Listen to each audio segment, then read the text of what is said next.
some visible, some not. It was a grey Thursday in October, one of those days when the New York wind cuts right through you and the city sky looks like dirty concrete. I'd just finished my morning routine selling handmade leather keychains and wallets to tourists in Times Square, made $47 that had to stretch until my next disability check came in. I was wheeling my way down 42nd Street toward the subway, dodging the usual chaos of yellow cabs and street performers, when I decided to take a detour past the pet shops near Penn Station. Not out of necessity, but out of habit. After losing my legs and watching my wife Sarah walk out because you're not the same man I married, those little storefronts had become my only window into normal life. If you're enjoying this true and moving story, subscribe to the channel so you don't miss any emotional stories like this one. It was between a bodega and a discount electronics store that I heard the commotion. A heavy-set guy in a stained apron was arguing with a thin man wearing a Yankees cap. "Look, buddy, this dog's a goner. Better we put him down now than watch him suffer." I rolled closer, pushing my wheels over the cracked sidewalk. On the floor of the cramped pet store, lying on some old newspapers, was a German shepherd that must have been magnificent once. Now his coat was dull, his ribs showing, and he had that glassy look of someone who'd given up fighting. "What's wrong with him?" I asked the guy in the Yankees cap, who turned out to be Tony, the shop owner. "Ah, man, this Liberty here's got cancer. Been trying to treat him for 4 months now, but it ain't working. Vet says it's better to just, cancer." I'd seen it before in military working dogs overseas, the kind that eats you from the inside until your body just gives up. I looked at Liberty, that was his name, and he made a tremendous effort to lift his head and look at me. In those brown eyes, I recognized something I saw in my own reflection every morning, the resignation of someone who knows they're no longer useful, who's become a burden. "He used to belong to this cop from Brooklyn," Tony continued, "but when the guy got transferred to Florida last month, his landlord wouldn't allow pets. Family didn't want to deal with a sick dog." "How much?" I asked without really thinking. Tony and the guy in the apron looked at each other with surprise. "Dude, this animal's terminal. What do you want him for?" "How much?" I insisted. "Well, $300, but only because you seem like good people." $300. That was more than half my monthly disability check. It meant eating nothing but ramen and peanut butter for the next 2 weeks. It meant not buying my pain medication. It meant choosing between the subway and walking, or in my case, rolling, everywhere. But as I was calculating, Liberty made another effort and stretched a trembling paw toward my wheelchair. It was such a human gesture, so full of silent pleading, that I felt like I'd been punched in the gut. "All right," I said, pulling out the crumpled bills from my jacket pocket. "I'll take him." The silence that followed was uncomfortable. Mrs. Chen, who ran the flower cart next door, stopped arranging her roses. The guys loading delivery trucks paused to watch the show. Even the pigeons seemed quieter. "Listen, man," Tony said with genuine concern, "you sure about this? This dog's gonna cost you more than raising a kid. And from what I can see, he ain't gonna be around much longer." "That's exactly why," I replied, counting out the bills. "Nobody should die alone." The whispers started immediately. "There goes crazy Marcus, spending his last dime on a dying dog. War must have scrambled his brains worse than we thought. Poor bastard doesn't know what he's doing."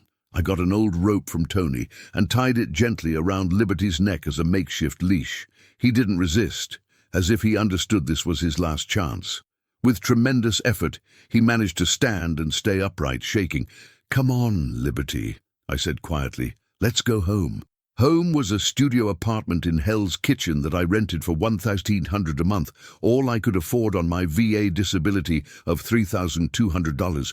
It was a 4th-floor walk-up, which meant I had to haul myself and my chair up 63 steps every single day. The trip back was long and painful. Liberty limped badly, and we had to stop every 100 feet for him to rest. People on the street stared with curiosity, a broken man taking another broken soul home, some with pity, others with confusion. On the A train, a teenage kid called out, "Yo, mister, your dog looks real sick. Is he gonna be okay?" "He's gonna be okay," I replied without stopping. "We both are." Reaching my building, I helped Liberty up those 63 steps, one at a time. He collapsed immediately on my hardwood floor, panting heavily. I put water in a cereal bowl, and he drank desperately, like he hadn't had water in days. I sat on my bed and just watched him. Two survivors of different wars. Me from the war in Iraq, him from the silent war of being a sick animal in a society that only values what produces. "You know something, Liberty?" I said, stroking his rough head. "People think I'm crazy for buying you, that I wasted my money." He looked at me with those tired eyes and placed his paw on my hand. "But I know exactly how you feel. When you lose the ability to do what you've always done, the world treats you like you don't exist anymore." Outside, Manhattan kept its frantic pace of 8 million people running somewhere. But there, in my 400-square-foot apartment, two of society's discards had found each other. I didn't know how much time Liberty had left. The vet had said it wasn't much. But I decided that however long it was, he wouldn't die abandoned on the dirty floor of some pet shop. Sometimes saving someone is the only way we find to save ourselves. The first night with Liberty was harder than I'd imagined. He whimpered softly during the early hours, moving his paws like he was running in dreams he could no longer live awake. I stayed up listening, remembering my own first nights in Walter Reed, when I still dreamed I was walking. Around 5 in the morning, when the garbage trucks started rumbling down 9th Avenue, Liberty tried to get up to relieve himself and couldn't. I saw the desperation in his eyes, the same humiliation I felt when I had to learn to live depending on others for the most basic things. "Easy, buddy," I murmured, helping him position himself near the door. "There's no shame in this. We do what we can with what we have." After cleaning up and Liberty whining with embarrassment like a human being, I decided we needed to establish a routine. Routine is essential when you have limitations. It gives you purpose, structure, dignity. For those following this journey of transformation, don't forget to subscribe to the channel and hit the bell. The first challenge was food. My disability check of $3,200 barely covered my own expenses. Now, I had to feed two. I made my way to the bodega on 42nd Street, pushing my wheelchair while Liberty tried to limp alongside me. At Ahmed's corner store, I explained my situation. He'd known me for 3 years, knew my story as a veteran, and when I told him about Liberty, his eyes welled up. "Marcus, my friend," he said, wrapping some day-old meat and scraps that would normally go to waste. "Your heart is bigger than your wallet. Come every day and I will save the good scraps for your dog." That's how I discovered something about New York I'd never noticed before. When you have a cause bigger than yourself, people help you in unexpected ways. Dr. Rodriguez at the veterinary clinic on 8th Avenue said I could pay for Liberty's pain medication in installments. Mrs. Goldstein, who ran the herb shop near my building, taught me to make chamomile tea to calm his nerves. "This plant is miraculous, sweetheart," she said, wrapping dried flowers in brown paper. "My grandmother used it for animals and people alike. If it doesn't cure, at least it soothes the suffering." During the day, we started developing our routine. Liberty couldn't come with me on my trips to Times Square to sell crafts, so he stayed waiting in the apartment. But I noticed that when I returned, he made a tremendous effort to come to the door to greet me. It was a scene that would break anyone's heart. An old, sick German shepherd dragging himself with his front paws to welcome a man in a wheelchair. Two wounded warriors celebrating the simple fact of still being alive. One afternoon, when I came back early because rain had chased away the tourists, I found Liberty lying on my bed. He looked at me with the expression of a child caught doing mischief, as if saying, "Sorry, but the floor was too cold." "It's okay, brother," I laughed, scratching behind his ear. "The bed belongs to both of us now." It was that afternoon when he managed to bark for the first time since arriving. A weak, hoarse bark, but it was a bark. Of joy, of relief, of gratitude. I don't know, but it sounded like music to me. That evening, I settled him on the bed beside me. It was strange sharing the space after so many years alone, but it was a good kind of strange.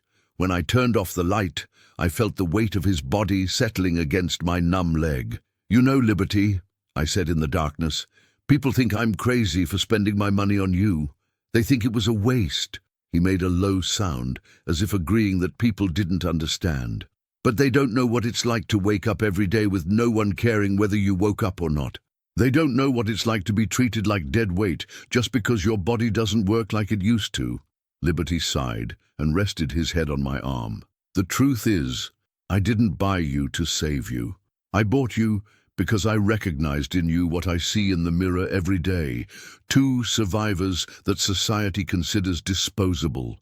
In the dim light of the apartment, with the sound of sirens and late-night traffic from the street below, I felt something I hadn't felt in a long time. Peace. Not the peace of someone who had given up, but the peace of someone who had found a purpose. Liberty had given me something I thought I'd lost forever. The feeling of being needed, of having someone who depended on me, who got happy when I came home, who shared with me the small victories and defeats of daily life. When sleep finally came, it was accompanied by the steady breathing of my new companion.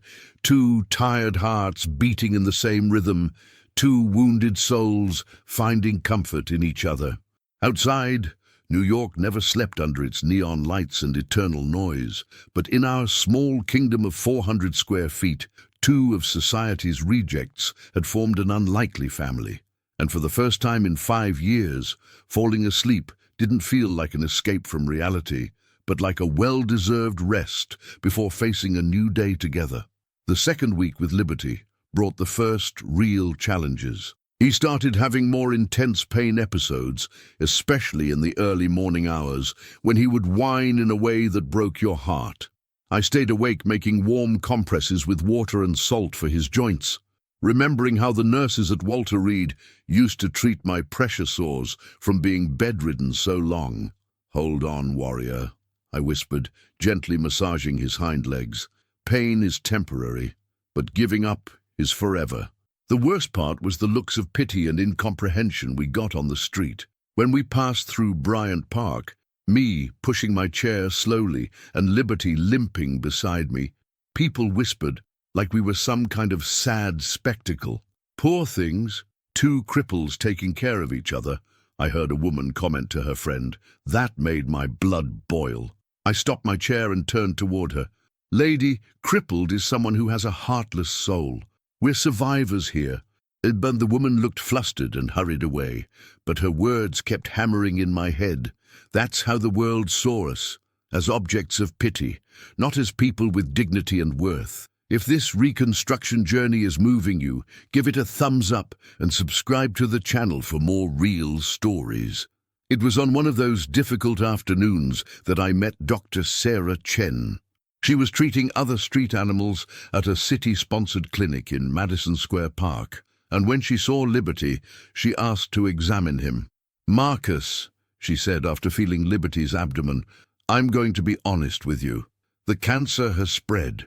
He has maybe 6 weeks, 2 months at most." The world seemed to collapse. 6 weeks, 42 days, maybe less. "But," the doctor continued, "I can prescribe stronger pain medications, and there's something. You two have a connection I rarely see between human and animal. That's worth more than any medicine." She didn't charge for the consultation and gave me a supply of veterinary anti-inflammatories. "Come back here every Saturday. I'll monitor his case for free. Cases like yours remind me why I became a veterinarian." Walking back home, I stopped my chair in Central Park. The sun was setting behind the oak trees, painting the reservoir golden. Liberty lay down on the grass and watched the ducks swimming. 6 weeks, brother," I said, stroking his head. "That's not much time." He looked at me with those deep eyes and put his paw on my hand as if saying, "But it's the time we have." That's when I decided we were going to live those 6 weeks intensely. Every day would be a small victory against a fate that tried to diminish us. I started taking Liberty with me to Times Square. I got a more comfortable rope and an old cushion for him to lie on next to my craft stand. At first, some vendors complained, saying sick animals scare away customers, but the opposite happened. People stopped to pet Liberty, asked about our story, and ended up buying something. A tourist from Texas cried when I told her our story and bought 3 wallets, paying full price. "You two are an example of unconditional love," she said. Back in Dallas, this would be a movie. Jimmy, who sold hot dogs near the TKTS booth, started saving the softer pieces of meat for Liberty. "This dog's lucky to have an owner like you, Marcus. Lots of people with 4 working legs don't have half your dignity." But the biggest transformation was happening in me. Taking care of Liberty had given me a purpose I hadn't had in years. Waking up wasn't about dragging through another day anymore, but about giving medicine on time, preparing good food for him, inventing games he could play within his limitations. I created a game where I would toss balls of paper and he'd try to catch them with his mouth even though he couldn't run. When he succeeded, I'd celebrate like he'd scored a touchdown at MetLife Stadium, and he'd wag his tail with pride. One afternoon, Liberty managed to stand up on his own and take a few steps without limping as much. It was like a small miracle. I called Ahmed from the bodega to come see. "Look, Ahmed, Liberty's walking better." He smiled with tears in his eyes. "You know why this is happening, Marcus? Because he has a reason to get better. He has someone who believes in him." That night, while Liberty slept pressed against me, I thought about how our situation was similar to that of war veterans. We were called to serve, we fought, we got hurt, and when we came back, society forgot us. But here we were, Liberty and I, 2 veterans of different wars, supporting each other. I fell asleep thinking that maybe the value of a life isn't measured by the functionality of the body, but by the capacity to love and be loved. And in that regard, Liberty and I were rich. The 4th month with Liberty brought surprises that neither I nor Dr. Chen expected. Instead of getting worse, he seemed to have found an inner strength that defied medical diagnosis. It's not that the cancer had disappeared. It was still there, we knew that. But it was as if Liberty had decided he wasn't going to give up without a fight. The mornings in Times Square had become a sacred ritual for both of us. I'd wake up at 5, prepare oatmeal with milk for him, a recipe Ahmed had given me, and by 6 we were on the street. Liberty had developed his own way of walking, a mix of dragging and limping that strangely had dignity to it. This transformation story is just beginning. Subscribe to the channel to follow every chapter of this incredible journey. It was one of those mornings when we met the boy. He looked about 10 years old, sitting alone on the steps of the New York Public Library, crying softly. Liberty, who was normally reserved with strangers, went straight to him and put his muzzle in the child's hand. "What's his name?" the boy asked, wiping his tears with the back of his hand. "Liberty," I replied. "What's your name?" "Tyler. I live in the shelter on 30th Street with my mom." He pointed south. "My dad's been deployed to Afghanistan for 8 months. We don't know when he's coming back." My heart clenched. I recognized in that boy the same loneliness I carried inside me. Liberty must have sensed it too, because he lay down next to the steps and rested his head on Tyler's knee. "He likes you," I told him. "Liberty doesn't do that with just anyone." Tyler smiled for the first time. "Is he sick too?" "Yes, but that doesn't stop him from being a good friend." From that day on, Tyler started showing up in Times Square every morning before school. He helped set up my stand, petted Liberty, and gradually told me his story. His mom worked 2 jobs to pay for the tiny shelter room. His dad was a sergeant with the 101st Airborne, and they were just trying to make it day by day. "Marcus," he said one day, "why did you buy Liberty knowing he was going to die?" The question caught me off guard. How do you explain to a child something you're just barely figuring out yourself? You know, Tyler, when you go through really big difficulties in life, you learn that every day is a gift. Liberty might not live very long, but the days he has with me are happy days. And mine with him are too. Tyler got thoughtful, petting Liberty's ear. Like my dad, he knows he might not come back, but he tells me what matters is making the most of every moment we have. The wisdom of that 10-year-old left me speechless. It was Tyler who suggested Liberty needed exercises to strengthen his legs. Every day after school, he came to help with improvised physical therapy, massages, gentle movements, short walks. In school, the teacher said when we don't use muscles, they get weak, Tyler explained, very seriously. But if we exercise them slowly, they can get strong again. And it worked. Week by week, Liberty gained more mobility. It wasn't a miracle. He still limped, still had pain, but he could walk longer distances and even play a little. Doctor, Chen was amazed when she saw us the following Saturday. I don't know what you're doing, but keep it up.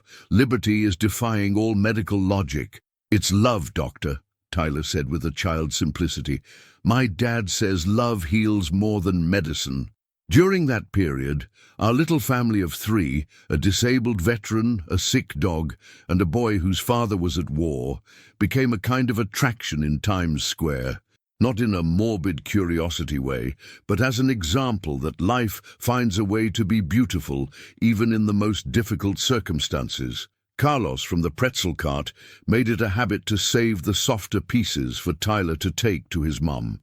Maria from the flower stand always found an extra rose for him, and Liberty gained the status of official Times Square mascot.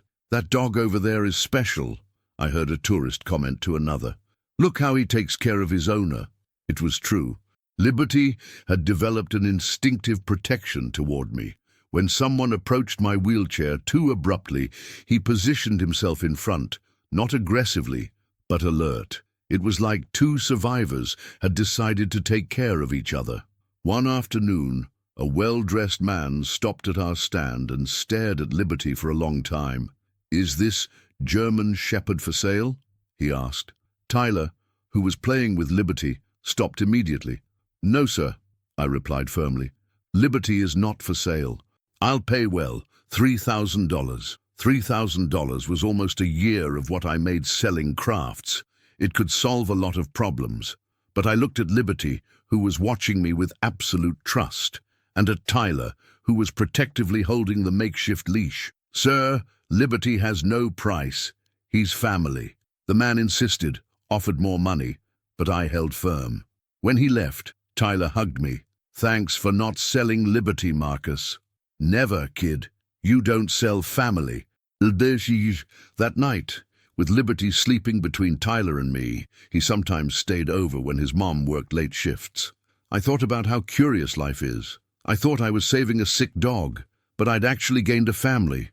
And family, I learned in those months, isn't defined by blood or species. It's defined by choice, care, and unconditional love. The 6th month with Liberty brought a revelation none of us expected. Tyler, who had become an inseparable part of our routine, came running to Times Square one morning in March, with his eyes shining with excitement. Marcus! Marcus! My mum found out something about Liberty that you need to know. I stopped arranging my leather goods on the blanket and paid attention. Liberty, who was lying on his cushion, also perked up his ears. Calm down, kid. Breathe and tell me properly. Tyler knelt next to Liberty and started petting his head. My mom was talking to one of the social workers at the shelter, and she knew about Liberty. She said he wasn't just any dog. He was a police canine who retired. The world seemed to stop for a moment. I looked at Liberty with new eyes. Now his posture made sense, his intelligence, the way he instinctively protected me. If this story is touching your heart like it touched mine, give it a thumbs up and subscribe to the channel for more real stories. The lady said Liberty saved lots of people, helped find missing persons, sniffed out drugs and bombs. He was famous here in New York. Tyler kept talking, getting more excited. And you know why nobody wanted to buy him? Because when people found out he was a police dog, some got scared. They thought he might still be working undercover or something. I laughed at the innocence of the explanation, but understood the logic. In some communities where the relationship with police is complicated, a former K9 could indeed be viewed with suspicion. That's why he only cost $300, I murmured, scratching Liberty's ear. It wasn't because he was sick. It was because nobody wanted a retired cop. The irony of the situation hit me like lightning. Two veterans, me from the battles in Iraq, him from the urban battles against crime, both discarded by society when we lost our usefulness. That afternoon, I decided to take liberty to learn more about his history. We went to the 14th Precinct in Midtown South, where his former handler had worked. The current captain, Lieutenant Rodriguez, received me with curiosity. "Is that Liberty from Officer McKenna?" he asked, crouching down to greet the dog. "Holy shit, I thought he was dead." Liberty reacted in a surprising way. He straightened his body, raised his ears, and for the first time since I'd known him, looked proud, dignified. It was like he had momentarily returned to the time when he was valued for his work. "Lieutenant," I asked, "can you tell me about Liberty's career?" The captain smiled and went to get a folder from the files. Liberty was one of the best canines that ever came through here. He saved at least 20 people lost in Central Park and the subway tunnels, found over 200 pounds of drugs, participated in operations that caught dangerous terrorists and drug dealers. He showed me old photos. Liberty young, strong, proud, next to Officer McKenna in crisp uniforms, commendations, certificates, newspaper articles talking about the duo's achievements. When McKenna retired and moved to Florida, Liberty retired too. But there's no pension for dogs, you know. He was left depending on the family's goodwill. Tyler, who had come with me, looked at the photos with admiration. "Liberty was a hero, Marcus, a real hero." We left the precinct with a new understanding of our companion. Liberty wasn't just a sick dog I had saved out of compassion. He was a retired hero that society had forgotten, exactly like what had happened to me. That night in my apartment, I organized the photos that the lieutenant had let me photocopy. I pasted them on an old piece of cardboard, making a mural of Liberty's career. "Look at this, buddy," I showed him. "You were important, really important." Liberty looked at the photos with attention, as if he were remembering. Then he rested his head on my knee and sighed deeply. "I know how it feels," I continued. "You gave your whole life serving, protecting people. And when you got old and sick, they forgot you, same as they did to me." That's when I completely understood why I had recognized something familiar in Liberty's eyes that first day at the pet shop. It wasn't just the resignation of someone who had been abandoned. It was the look of a veteran who was no longer valued. The next day I took the photo mural to Times Square and set it up next to my stand. People's reaction was immediate. Tourists stopped to read, ask questions, take pictures with Liberty. "This dog is famous," exclaimed a woman from California. "Can I take a picture with him?" Carlos from the pretzel cart came to see the mural and shook his head in admiration. "Marcus, I didn't know your Liberty was a celebrity. Look at all those medals." But the most emotional moment was when a young police officer arrived who recognized Liberty from the photos. "That's Liberty from McKenna. My partner worked with them, always told stories about their operations." The young man knelt and petted Liberty with reverence. "My partner said this dog saved more lives than many human officers." Liberty reacted to the officer's touch in a special way, as if he recognized the profession. For a few moments, he was back to being the proud dog from the photos, before relaxing again into his current reality. That afternoon, a discovery changed everything. The young officer returned with information he had gotten from the department archives. "Marcus, Liberty is entitled to free veterinary care for life. It's federal law for retired police canines. Nobody in McKenna's family knew." My mind spun. Free veterinary care meant proper treatment for pain, regular checkups, medications at no cost. It meant quality of life for Liberty and financial relief for me. But more than that, it meant recognition. Liberty wasn't just a sick dog I had saved out of kindness. He was a hero who deserved care for what he had given to society. When Tyler arrived from school and heard the news, he shouted with joy, "Liberty's going to get better. He's going to live longer." That night, while Liberty slept more peacefully than ever, perhaps sensing he had finally been recognized again, I reflected on the layers of meaning in our situation. I hadn't bought a sick dog out of pity. I had recognized a brother in arms, a forgotten veteran like me. And together, we were proving that the value of a life doesn't diminish when the body ages or gets sick. Liberty had taught me that heroism isn't just in the moments of glory, but in the dignity of facing each day, even when that day includes pain and limitations. And I had learned that sometimes saving someone is actually allowing that person to save you too. 12 months have passed since that morning at the pet shop when I bought Liberty for $300. And as I write this story, he's lying beside me, breathing peacefully. The cancer is still there, the tests show it, but it seems to have stopped growing. Dr. Chen says it's rare but not impossible. I say it's pure willpower. Today, something happened that made me decide to tell our story to the world. A crew from CNN came to do a feature on inspiring stories from New York, and someone from Times Square told them about us. "Marcus," said the reporter, a sharp woman in her 30s, "what made you spend your last disability check on a terminal animal?" The question bothered me. Not the question itself, but the word spend, as if loving someone was wasteful. This story is coming to an end, but your journey of transformation might just be beginning. Subscribe to the channel for more inspiring stories. "Mom," I replied, "I didn't spend money on Liberty. I made the best investment of my life." She looked confused, waiting for me to explain. "Let me tell you something," I continued. "Before Liberty, I woke up every day not knowing what for. I lived off my war trauma, my anger at being forgotten, my self-pity. I was dying inside, just didn't have the courage to admit it. Liberty, as if he knew we were talking about him, came to position himself beside me. Tyler, who never missed any of our interviews, sat on the other side. When I saw Liberty that day, I recognized in him the same pain I carried. Two veterans discarded by society. I thought I was saving him, but the truth is he saved me. The reporter asked about the costs, the difficulties, the prejudices we faced. I told her everything. The sleepless nights caring for his pain, the cruel comments on the street, the daily struggle to get medications. "But look at the result," I said, pointing to our improvised little family. "Liberty gave me purpose. Tyler gave me hope for the future, and together we proved that the value of a life isn't measured by the functionality of the body." The reporter got emotional when Tyler told his part of the story.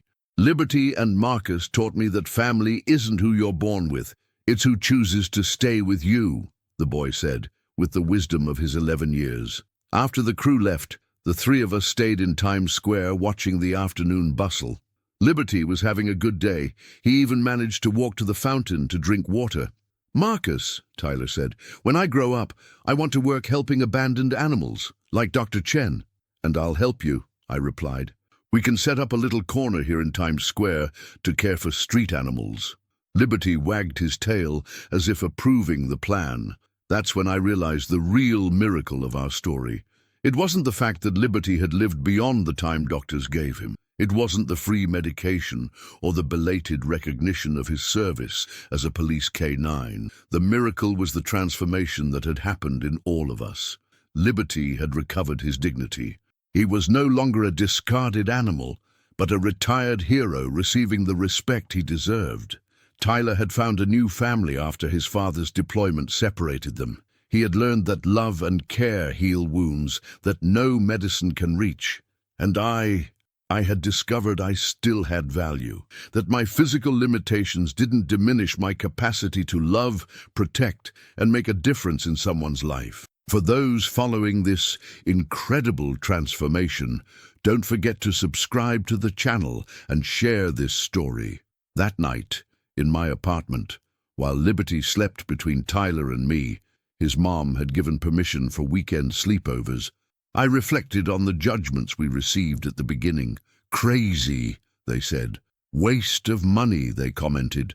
"Two cripples can't help each other," they whispered. But look what it became.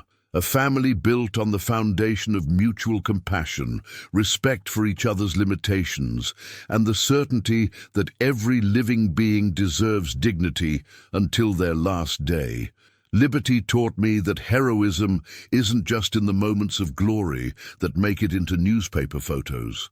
It's in the courage to wake up every day and face pain with dignity. It's in the silent gratitude of a look. It's in unconditional loyalty, even when everything is difficult. Tyler taught me that family is whoever chooses to stay by your side in difficult times. It's whoever sees value in you when you can't see it yourself. It's whoever turns your wounds into wisdom and your pain into compassion. And I learned that love isn't something you give when you have energy left over. It's something you choose to give, especially when you have nothing left, because that's when it multiplies. Today, when people ask me why I bought a sick old dog, I answer with a question: why didn't you buy him?